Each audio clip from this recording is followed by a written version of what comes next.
નમસ્કાર, star India TV ન્યૂઝમાં આપનું હાર્દિક સ્વાગત છે। આપ જોઈ રહ્યા છો સ્ટાર ઇન્ડિયા ટીવી ન્યૂઝ, સત્યની વાતે સત્યની સાથે। કાટિયાખાડ નાની શેરડી પ્રાથમિક શાળામાં ખાતમુહૂર્ત કાર્યક્રમ।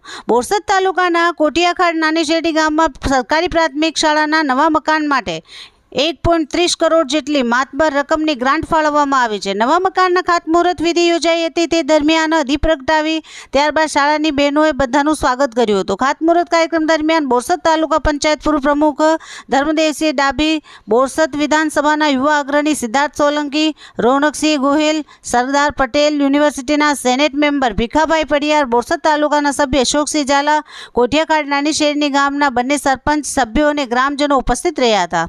Star India TV news reporter Naresh Makwana, Borsad, Anand.